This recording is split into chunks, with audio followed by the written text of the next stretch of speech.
Hello दोस्तों, आज हम लोग बात करेंगे एचवीएसी क्या है और ये किस तरीके से बिल्डिंग्स में काम करता है। तो एचवीएसी का processing heating, ventilation, air conditioning होता है। HVAC system completely home comfort के लिए इंस्टॉल किया जाता है।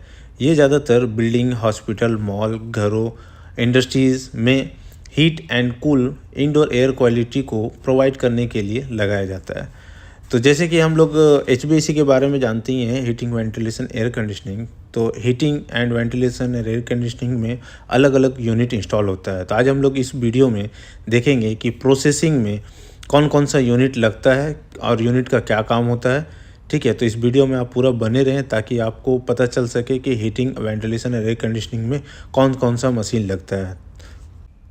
एचवीएसी का पहला वर्ड होता है एच, इसका मतलब होता है हीटिंग। ये रूम के टेम्परेचर को इंक्रीज़ करके थर्मल कंफर्ट देने के लिए काम में आता है। ये ज़्यादातर ऐसी कंट्री में यूज़ होता है जहाँ का सीज़न ठंडा रहता है, या फिर ठंडी के दिन में हम लोग यूज़ करते हैं, या फिर इंडस्ट्रियल प्रोसेस के लिए यूज़ किया जाता है। तो इसका जो टाइप होता है, इलेक्ट्रिक हीटर के ज़रिए किया जाता है, बॉयलर के ज़रिए और हीट पंप के ज़रिए इसका हीटिंग किया जाता है। तो इलेक्ट्रिक हीटर जो होता है ना, वो एचई को कूलिंग कॉइल से पहले इंस्टॉल होता है या फिर एफसीयू में लगा रहता है। उसका हीटर के ज़रिए रूम के टेम्परेचर को गर्म किया जाता है। दूसरा जो बॉयलर होता है, वो बॉयलर पानी को गर्म करके पानी का हॉट वाटर को रिसाइकल करता है। ठीक है, जैसे हम लोग का चिल वाटर लाइन रिसाइकल होता है ना, ठीक उसी तरह हॉट वाटर का भी रिसाइकलिंग होता है। कभी कभी एचयू में आप देखेंगे ना, उसमें दो कॉइल लगा रहता है, एक हीट के लिए, दूसरा कूल के लिए। ठीक है, तो जो हीट के लिए जो कॉइल लगा रहता है ना, वो कॉइल में बॉयलर का पानी जाता है, रिसाइकल होता है, यानी कि गर्म पानी रिसाइकल होता है, जिससे हम लोग को हीटिंग मिल सके। तीसरा होता है हम लोग का हीट पंप, यानी कि हॉट एंड कूल एसी जो आता है ना हम लोग का डीएस सिस्टम में, उसके ज़रिए, यानी कि बाय रेफ्रिजरेशन।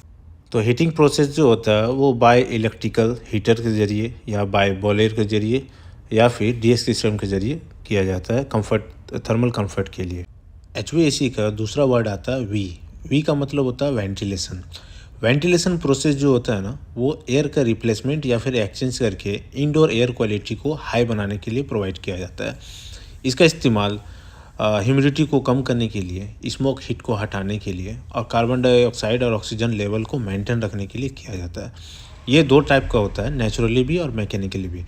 तो नेचुरली जो होता है ना, वो जैसे कि हम लोग का जो एचयू रूम होता है, उसके साथ एक फ्रेश एयर डंपर भी लगा रहता है, जो आउटसाइड से डायरेक्ट लेता है फ्रेश एयर को और बिल्डिंग्स में थ्रो करता है।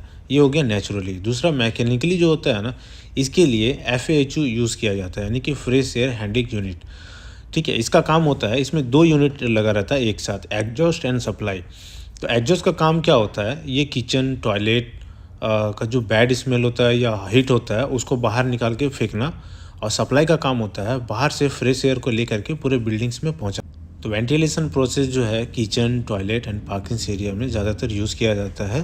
किचन एंड टॉयलेट में बैड स्मेल एंड हीट को रिमूव करने के लिए FAHU का इस्तेमाल किया जाता है, और पार्किंग एरिया में एडजस्ट फैन का इस्तेमाल किया जाता है। अब आते हैं HVAC का AC की तरफ। AC का मतलब होता है air conditioning. Air conditioning process में टेम्परेचर को कंट्रोल करना, ह्यूमिडिटी को कंट्रोल करना और एयर प्योरिटी को बनाए रखने में काम में आता है। ये टेम्परेचर को कम करके कंफर्ट लेवल तक पहुंचाने में काम आता है, और एज़ पर इंडस्ट्री रिक्वायरमेंट के हिसाब से ये टेम्परेचर को कंप्लीट करता है। ये हर जगह पे इंस्टॉल होता है जहाँ पे रिक्वायरमेंट होता है। ये घरों में, ऑफिस में, बैंक में, होटल में, बिल्डिंग में, हॉस्पिटल एंड मॉल्स में ये इंस्टॉल किया जाता है। इसमें स्प्लिट AC से लेकर के चिलर AC तक इंस्टॉल किया जाता है एज़ पर रिक्वायरमेंट। मान लीजिए किसी बिल्डिंग्स में ओनली चिलर लगा हुआ है और चिल वाटर के लाइन के साथ हम लोग का HU कनेक्ट है, तो वो HU के ज़रिए फिर कूलिंग को प्रोवाइड किया जाता है। ठीक है, तो एज़ पर रिक्वायरमेंट हर जगह पे अलग अलग मशीन को इंस्टॉल किया जाता है। तो आई होप आप लोग को HVAC सिस्टम के बारे में समझ में आ गया होगा कि HVAC सिस्टम बिल्डिंग्स में किस तरीके से काम करता है। इसका process heating, ventilation, air conditioning में कौन कौन सा यूनिट लगता है, वो इस वीडियो में आप लोग को समझ में कुछ हद तक आ गया होगा। अगर वीडियो अच्छा लगा होगा तो वीडियो को लाइक करें, और चैनल को अभी तक सब्सक्राइब नहीं किया तो चैनल को सब्सक्राइब करें। अब मिलते हैं नेक्स्ट वीडियो में, तब तक के लिए बाय बाय, थैंक यू।